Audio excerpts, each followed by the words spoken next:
porque o presidente do Senado, Davi Alcolumbre, ele manifestou irritação com as demandas da oposição e chegou a bater na mesa durante seu discurso. Segundo ele, enquanto a direita se concentra em pautas como a anistia e o impeachment de ministros do STF, as propostas que precisam avançar ficam paradas na casa. Alcolumbre reclamou ainda na situação, dizendo estar impossível contornar esse cenário. O presidente do Senado disse ainda que os senadores estão criando muitos problemas e transtornos ao puxar um assunto que não resolve o problema do país. Enfim, é uma situação que indica que no Senado Federal a oposição vai sentir dificuldade em avançar com aquelas pautas. Mota, muitas pessoas de fato preocupadas. Eu achei importante quando você trouxe aquela reflexão sobre a maneira como a população enxerga as dificuldades hoje no nosso país. E não se trata daqueles que apoiam Jair Bolsonaro. Há pessoas dos mais diferentes grupos e dos mais diferentes lados, né? Agora, há uma sinalização para que a gente consiga resolver o problema? Você acha que isso passa somente pelo processo eleitoral de 2026 ou a gente pode esperar uma resolução disso antes? Eu não tenho a menor ideia, Caniato. A sensação que a gente tem com as notícias das quais a gente toma conhecimento todos os dias é que o Brasil está à beira de um abismo. E me surpreende que muita gente ainda trata isso como se fosse um assunto de uma coluna de fofoca, um debate acadêmico. Isso é coisa dos bolsonaristas, né? Isso aí que é a crítica que a gente está vendo nessa notícia, né? Mas não é o Senado que está com muitos problemas, é o Brasil. Não é a pauta do Senado que está travando, é a vida dos brasileiros, é o futuro das pessoas. As pessoas estão falando, mais uma vez, em ir embora. Será que já está na hora de eu vender tudo, tirar meus filhos da escola e ir embora? Os empresários estão se perguntando, será que vale a pena insistir nessa loucura de manter empresa aqui no Brasil? O governo americano está estudando mais medidas, para mostrar para o Estado brasileiro e para o governo brasileiro a sua insatisfação. E a gente tem que dizer, não é que os senadores, alguns parlamentares, estejam obcecados, abre aspas, com os debates do judiciário, né? Acho que foi essa a expressão que foi usada, né? Os debates do judiciário. O que acontece é que esses, abre aspas, debates do judiciário, fecha aspas, estão interferindo em quase todos os aspectos da nossa vida. Esses debates do judiciário estão interferindo no combate às drogas, no direito de propriedade, na segurança jurídica, na previsibilidade tributária. O brasileiro não sabe mais se ele pagou os impostos direito ou não. Estão interferindo no uso das redes sociais, uma atividade diária da maioria dos brasileiros, no direito à livre expressão, no direito a manifestar a sua opinião, de articular apoio a uma causa, por exemplo, apoiar a causa da anistia, né? É um risco.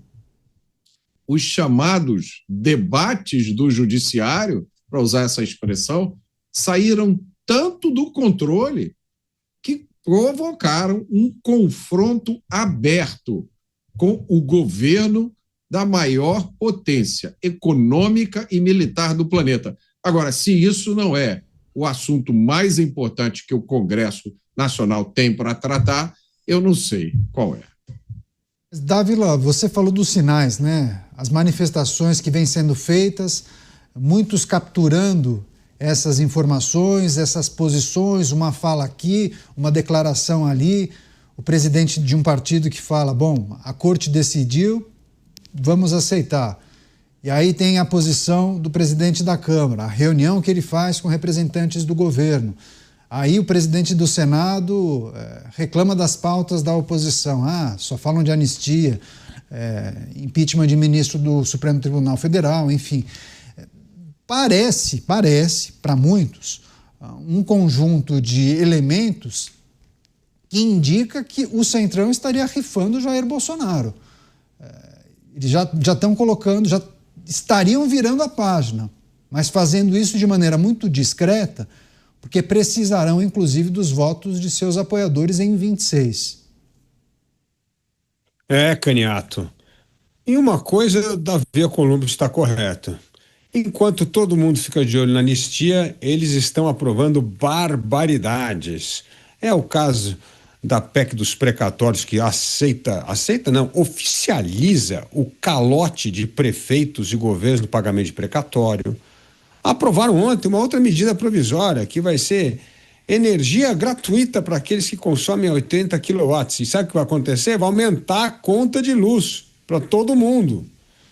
Aí aprovam coisas do arco da velha, como essa. E agora querem aprovar a tal da isenção de impostos, até para quem ganha R$ 5.000, justamente para poder despejar mais dinheiro na economia. Isso sim é uma grande medida que podemos chamar da emenda PIX do Executivo, começar a distribuir recursos como louco para ganhar a eleição o próximo ano. É isso que está sendo aprovado, enquanto a gente está aqui só de olho no projeto da anistia. Então, nisso, eu concordo com o presidente do Senado, Davi Alcolumbre. Se nós tivéssemos um pouco mais de atenção nas barbaridades que estão sendo votadas no Congresso Nacional, capaz que o nosso nível de indignação estaria um pouco mais alto com o que estão fazendo com o nosso bolso, com o nosso destino, para ganhar ou para disputar ou para se tornar competitivo nas eleições de 2026.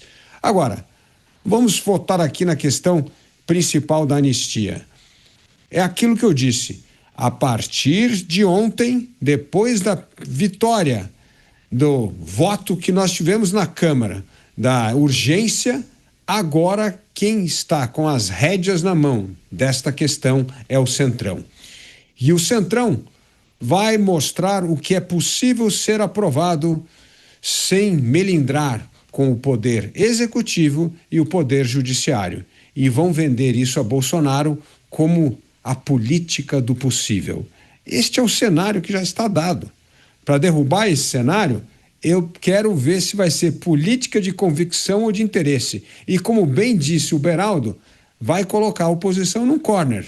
Ou seja, vão aprovar a anistia meia boca e aliviar as penas dessas pessoas que foram injustamente condenadas porque não teve o devido processo legal, direito à ampla defesa, individualização de penas, manifestantes de 8 de janeiro, ou vão votar contra por uma questão de convicção e deixar todo mundo enfurecido. Esta é a questão fundamental que a oposição vai ter que responder, não com discurso, mas no voto.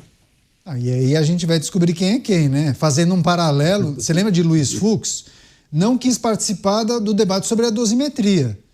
Disse, não, na minha manifestação eu absolvi essas figuras, então nem quero participar da discussão sobre a dosimetria. Quem não se lembra? Deixa eu passar para o Cristiano Beraldo, porque é preciso também avaliar de que maneira, né, os parlamentares da oposição devem se comportar em uma eventual votação desse projeto da anistia light. Nem a anistia, né, a redução de penas, né, Beraldo? Vota a favor da redução das penas ou se abstém?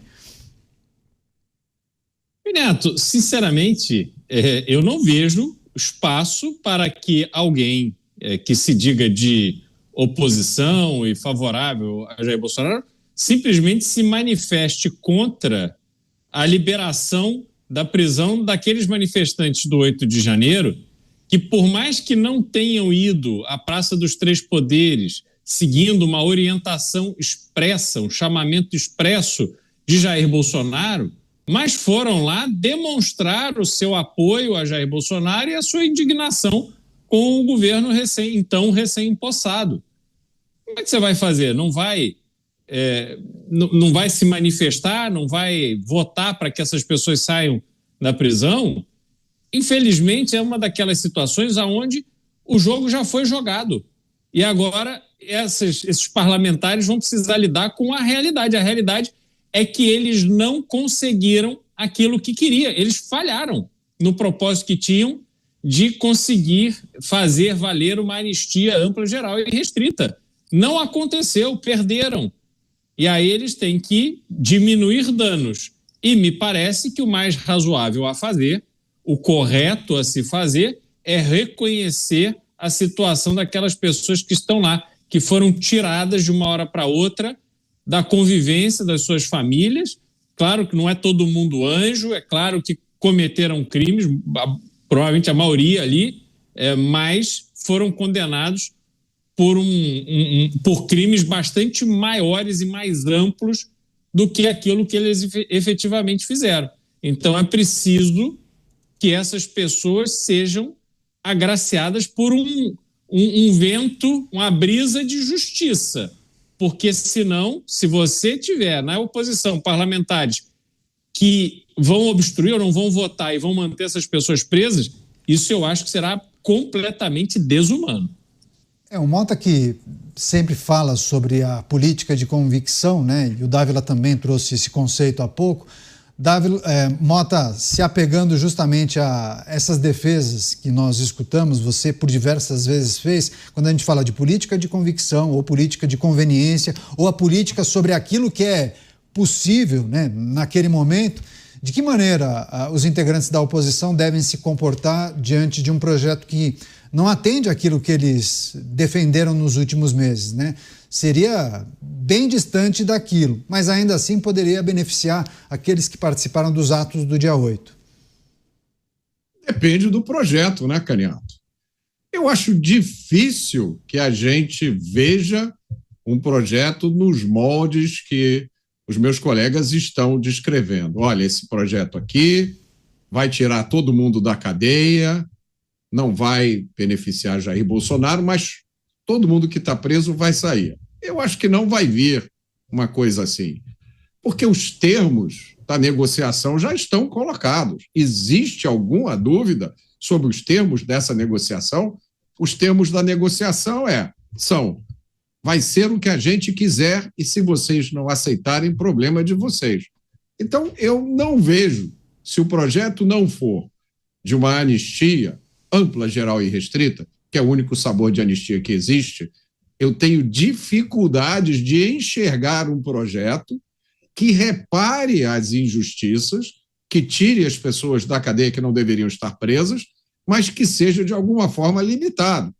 Vamos esperar para ver esse projeto, como é que ele virá. Se ele realmente permitir a liberdade imediata dessas pessoas, não há o que discutir. Essa é a prioridade número 1. Mas eu acho que, mesmo assim, uma vez retiradas essas pessoas da cadeia, a oposição não deveria abrir mão dessa pauta da anistia ampla, geral e restrita. Eu acho que isso seria um grave erro moral e político, porque a esquerda brasileira hoje só existe por causa da vitória dela na pauta de anistia. Vamos lembrar mais uma vez, não só apagou crimes graves e permitiu a volta à política e ao poder de muita gente, como muitas dessas pessoas conseguiram indenizações milionárias do Estado brasileiro. E aí, no caso dos réus de 8 de janeiro, não, olha, gente, não deu, foi mal, vamos nos contentar aqui, seja lá com o que for proposto, tá? Que eu duvido que seja nos moldes que nós estamos discutindo aqui. Pois é, inclusive a enquete do dia, a pergunta que nós publicamos no portal da Jovem Pan, tem a ver com essa discussão que os nossos comentaristas fizeram. A pergunta é: ainda há chance da oposição conseguir emplacar uma anistia ampla, mesmo com esse relator, com Paulinho da Força, defendendo somente redução das penas? Há possibilidade disso acontecer? 2 caminhos para você votar: jovempan.com.br ou no nosso YouTube, de Os Pingos nos Is. Tem essa pergunta também no chat que fica na lateral direita da tela.